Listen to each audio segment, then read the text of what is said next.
A Bíblia é um livro cheio de perguntas e respostas. O primeiro diálogo, por exemplo, entre Deus e uma criatura humana começou com uma pergunta. Lembram vocês? A pergunta foi: onde você está? Existem pelo menos 3.298 perguntas na Bíblia, 2.274 no Antigo Testamento e 1.024 perguntas no Novo Testamento. Na lição desta semana, vamos responder duas perguntas de Paulo. A primeira pergunta está no livro Romanos capítulo 6, verso 1, que diz: permaneceremos no pecado para que seja graça mais abundante? Lembram vocês? E a segunda pergunta está no mesmo livro, capítulo 6, em Romanos, verso 15, que diz o seguinte: haveremos de pecar porque não estamos debaixo da lei e sim da graça? Bem-vindos ao esboço da lição da Escola Sabatina. Já estamos na lição número 7. E aqui esta lição tem como título Vencendo o Pecado. Vamos falar sobre Romanos 6, verso 1 até o verso 23. Tudo bem? Vamos então à primeira parte, à primeira questão. A pergunta é: permaneceremos no pecado para que seja graça mais abundante? Romanos 6, 1. Se tudo depende de Deus, se nossos trabalhos nos levam a ser justificados, então, que importância tem como vivemos? Esta é uma questão que muitos se fazem. Esta pergunta sempre surge quando se ensina sobre a graça gratuita de Deus. Alguns realmente perguntam com sinceridade porque querem saber como levar sua vida melhor. Amém por isso. Mas outros usam este argumento como uma desculpa apenas para poder viver uma vida pecaminosa.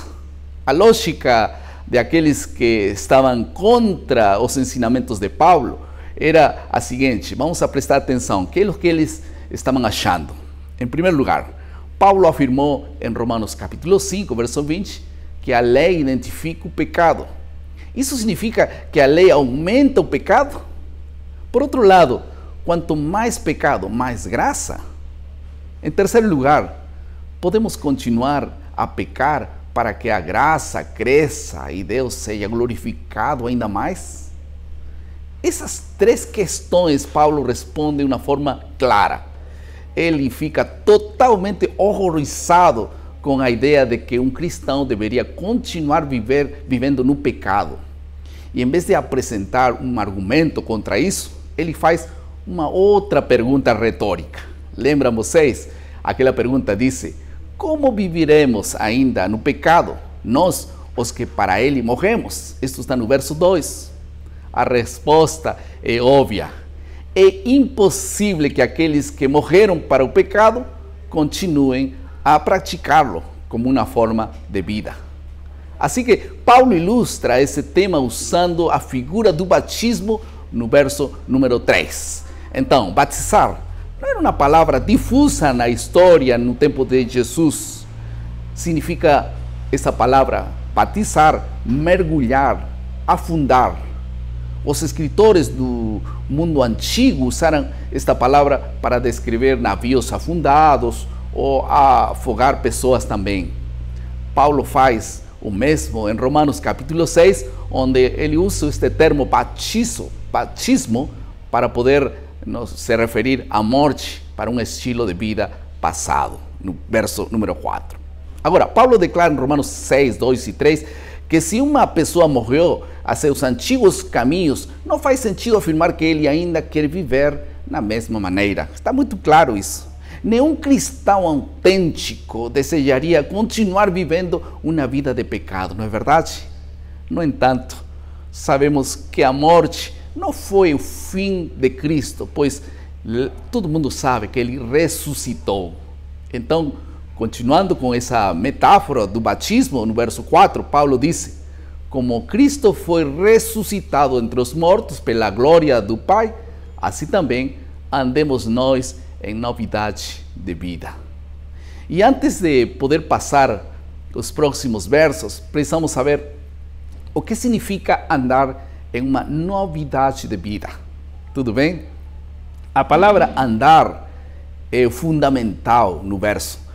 porque não só porque expressa um processo de comunhão permanente com Deus, mas porque implica direcionalidade, já que todos os que caminham têm um objetivo, não é verdade? Há aqueles que se confundem com os pensamentos agora do verso número 7 até o verso 10, que ensinam respectivamente que os cristãos são libertados do pecado e também mortos para o pecado. Não é assim? Alguns têm interpretado esses conceitos como que o verdadeiro cristão deve ser totalmente imune ao pecado e às suas atrações. Mas na realidade, os cristãos nascidos de novo ainda sentem os desejos da carne. Se olharmos para o contexto de Romanos 6, 7 ao verso 10, percebemos que a mensagem de Paulo não é que os cristãos sejam livres ou morram a seus impulsos pecaminosos. Menciona ali que eles não seguem simplesmente os caminhos do pecado, que é diferente. O apóstolo Paulo enfatiza seu ponto principal no capítulo 6, verso 12, onde ele ressalta que os cristãos não devem permitir que o pecado reine em suas vidas. Isso sim é correto. John Wesley entendeu o que Paulo queria expressar quando escreveu o seguinte. Ele disse o seguinte: o pecado permanece embora não reine. Entenderam? O pecado permanece embora não reine. O segundo assunto da lição esta semana, a segunda pergunta que estudaremos é a seguinte. Essa pergunta diz: havemos de pecar porque não estamos debaixo da lei e sim da graça? Romanos 6, 15 fala disso. Emil Brunner ressalta que assim que alguns ouvem a expressão livres da lei, então a carne pecaminosa respira a brisa da manhã. Parece que se sentem libertados para fazer o que quiserem. Essas pessoas veem na graça a oportunidade de descartar a lei e viver como quiserem. Paulo confronta estes irmãos hostis em Romanos capítulo 6, verso 15 ao 23. E ele responde assim, em uma forma clara: de modo nenhum, disse Paulo, de jeito nenhum. Alguém poderia usar a graça como desculpa para pecar? Como no verso 2, que já estudamos, ele está horrorizado com essa proposta. Agora, no verso 16, o apóstolo entende sua afirmação de uma forma astuta, sábia, que ninguém realmente, disse ele, é livre.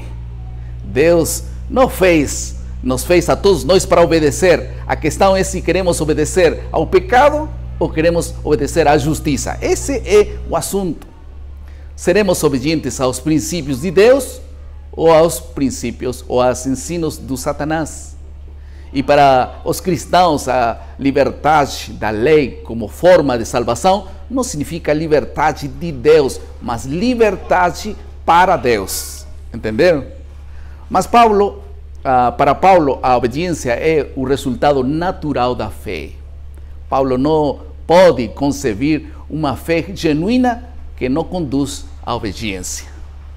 E uma coisa é muito clara: a obediência como um produto da graça leva aonde? À justiça. Finalmente, entre os versos 16 aos versos 19, Paulo fala de duas classes de escravidão: o pecado e também a justiça, que estão relacionados como dois senhores. Então, nos versos 20 ao 22, ele continua falando sobre duas liberdades. E também ele fala: os pecadores estão livres do domínio da justiça, em verso 20, e os cristãos que foram libertados do pecado, que é muito diferente, no verso 22. Tudo isso está relacionado ao que poderíamos chamar de doutrina do livre-arbítrio. Nós somos escravos nas mãos de uma força que controla tudo, mas temos a opção de escolher. Amém por isso. E Deus nos deu a liberdade de poder, se quisermos pecar, ou a liberdade de caminhar pelo caminho da santidade.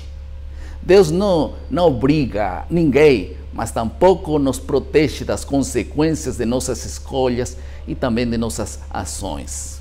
Finalmente, esta declaração vida eterna é a segunda grande vantagem de ser escravos de Deus. Deus promete vida eterna. Vamos a algumas duas aplicações no final desta lição. Em nossa ansiedade de dizer às pessoas que nada de que eles fazem os levará para o céu, podemos parar de enfatizar o outro lado da história, que significa que o Senhor pode ajudá-los a mudar de vida. Pense nisso. Em segundo lugar, agora que fazer uma pergunta muito importante para a vida de cada um de nós. Somos servos da justiça e isso se torna um fardo ou um privilégio? Temos todos a honra de demonstrar que a vitória sobre o pecado não é um fardo a ser evitado, mas um privilégio abençoado de ser abraçado em nome de Jesus. Quero dar uma tarefa final dessa lição. Que te parece se esta semana testificamos a alguém sobre o que Cristo fez por nós e em nós? E como esta experiência que você tem pode ser uma bênção para outras pessoas. De que maneira essa experiência maravilhosa de ser libertados pode ser compartilhada com alguém mais. Deus te abençoe nessa jornada. Vamos orar. Querido Pai, muito obrigado por tua palavra. Abençoa-nos, Senhor, para poder ser cada dia libertados do mal e poder testemunhar para outros esta bênção. Em nome de Jesus. Amém. Muito obrigado por estar conosco mais uma vez. Estou aqui no lugar especial da divisão sul-americana e desde aqui nós queremos dizer nosso lema, né? Maná, cada dia, cada manhã é alimento para a vida. Que Deus te abençoe.